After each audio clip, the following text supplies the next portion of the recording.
Hello to all.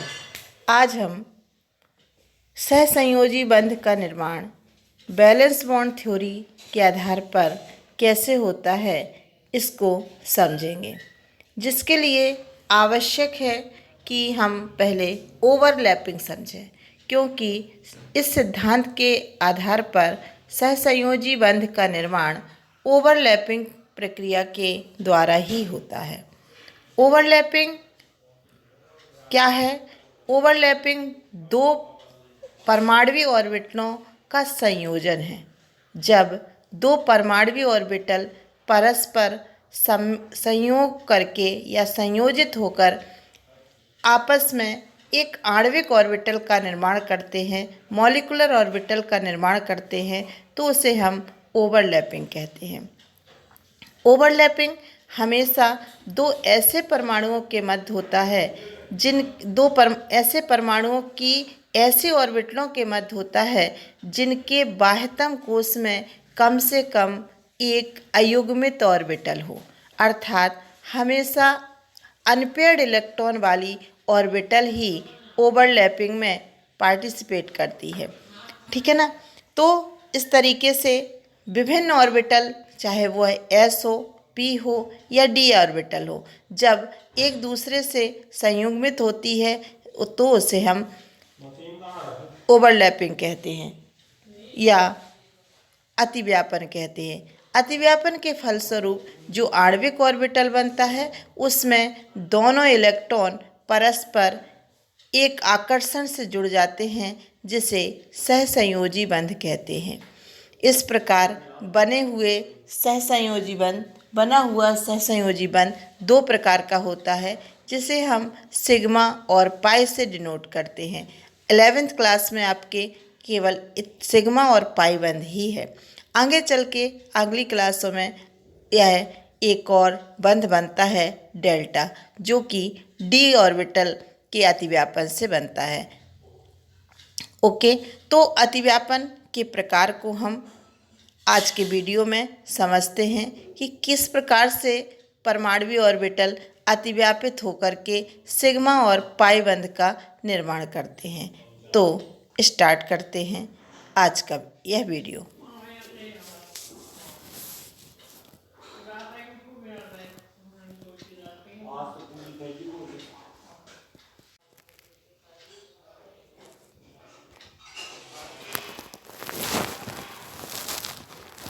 तो type of overlapping, type of overlapping.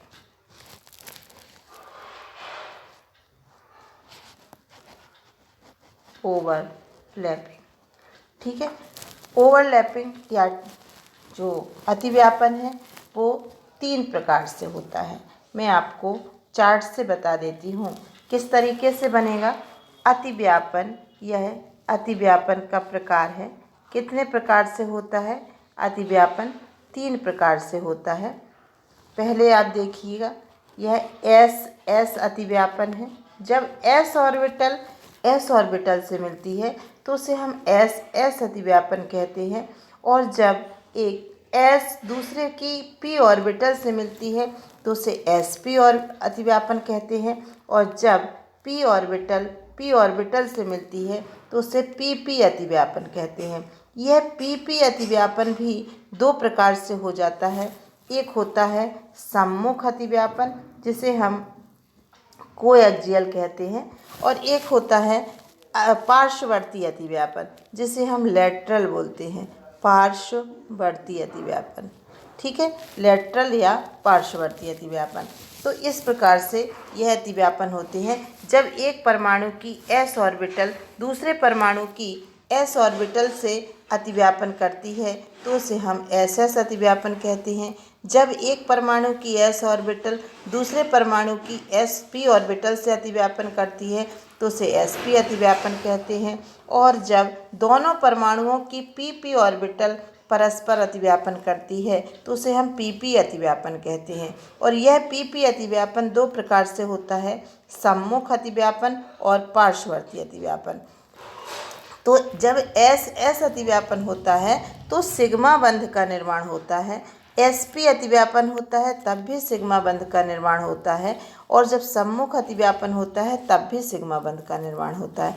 परंतु जब पार्श्ववर्ती अतिव्यापन होता है तो पाई बंध का निर्माण होता है। ये आपको अच्छी तरीके से याद रखना है कि ओवरलैपिंग कितने प्रकार की होती है, किन किन ऑर्बिटलों के बीच हो सकती है। एस एस के बीच हो सकती है, एस पी और पी पी के बीच हो सकती है, परंतु यह पी पी अतिव्यापन जो होगा वो या तो सम्मुख होगा यानी कोएक्सियल, या लेटरल यानी पार्श्ववर्ती होगा।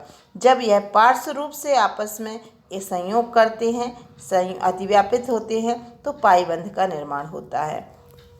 जो एस एस अतिव्यापन है यह आपको H2 हाइड्रोजन के एग्जाम्पल में ही मिलेगा। इसका एक ही एग्जाम्पल है H2, ठीक है ना। और इसके बाद जो sp अतिव्यापन है यह आपको HCl, HBr, HI इसमें मिलेगा। सम्मुख अतिव्यापन है यह Cl2, Br2, O इसमें दिखेगा, और पार्श्ववर्ती अतिव्यापन O2, N2 इनमें दिखेगा। तो इसको मैं आपको अभी किस तरीके से होती है वो आपको बताती हूँ।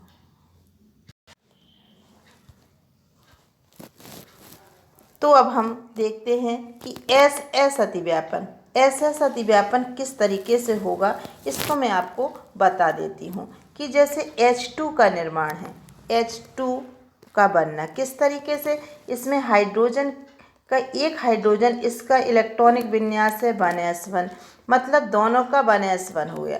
दोनों में ऐसी एक अयुग्मित इलेक्ट्रॉन युक्त ऑर्बिटल है जिसमें एक एक इलेक्ट्रॉन है और यह अयुग्मित है।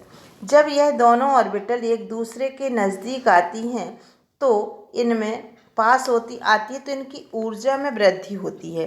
फलस्वरूप इन इलेक्ट्रॉनों का चक्रण एक दूसरे के अपोजिट डायरेक्शन में हो जाता है, और उसके पश्चात यह दोनों ऑर्बिटल एक दूसरे में समाहित हो जाती हैं इस तरीके से। और इस तरीके से एक आणविक ऑर्बिटल का निर्माण होता है जिसमें दोनों इलेक्ट्रॉन चक्कर लगाते रहते हैं, और यहाँ पर जो बंध बनता है वो सिग्मा बंध बनता है। इस तरीके से एच एच के बीच जो है सिग्मा बंध का निर्माण हो जाता है। तो आप इसको देखेंगे। इसी प्रकार से जब एक परमाणु की एक जैसे HCl है ना, तो एक परमाणु की इसमें कौन सी है 1s1 है। क्लोरीन की है 3pZ1, मतलब इसमें जो इस बाकी सब इलेक्ट्रॉन क्लोरीन के कैसे हैं, पेयर्ड है। केवल जो 3pZ है उसमें एक इलेक्ट्रॉन है। तो जब s ऑर्बिटल और इसकी s ऑर्बिटल और इसकी p ऑर्बिटल इस तरीके से एक दूसरे के संयोग करती है और इस तरीके से एक दूसरे में समाहित होकर के ओवरलैपिंग करती है, तो भी इसे हम sp अतिव्यापन कहेंगे और सिग्मा बंध का निर्माण होगा। इसके पश्चात आता है pp अतिव्यापन। तो जैसे Cl2 है, अब दोनों में 3pZ1 है, इसकी दूसरे क्लोरीन की भी 3pZ1 ऑर्बिटल है, तो यह एक दूसरे के एक्सियल मतलब सम्मुख आकर के इस तरीके से अतिव्यापन करेंगी और सिग्मा बंध का निर्माण होगा। फिर अब आपको ये देखना है जिनके भी बाह्यतम कक्ष में यदि जैसे p ऑर्बिटल है और इस मान लीजिए नाइट्रोजन है, ठीक है ना, तो नाइट्रोजन की 2p3 है और ये भी 2p3 है। तो 2p3 को हमने इस तरीके से बनाया और तीनों में एक एक इलेक्ट्रॉन है। यहाँ भी हमारा तीनों में एक एक इलेक्ट्रॉन है। यह है आपकी px है, py है, pz है, यह भी px, py और pz है। हमेशा जो होता है वो p का px का px के साथ होगा अतिव्यापन और pz का pz, py का py के साथ। तो यदि px के साथ जब अतिव्यापन करेगी, पहला अतिव्यापन जो होगा वो होगा कौन सा, सम्मुख अतिव्यापन, ठीक है।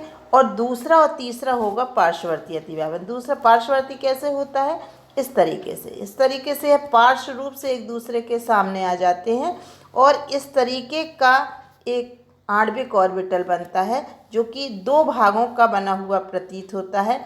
यहाँ पर इसका न्यूक्लियस रहता है, यहाँ इलेक्ट्रॉन रहते हैं, और न्यूक्लियस रहता है, यहाँ इलेक्ट्रॉन रहते हैं। इस तरीके से तो जो 2 भागों से बना हुआ प्रतीत होता है और जो बंध बनता है वो पाई बंध बनता है।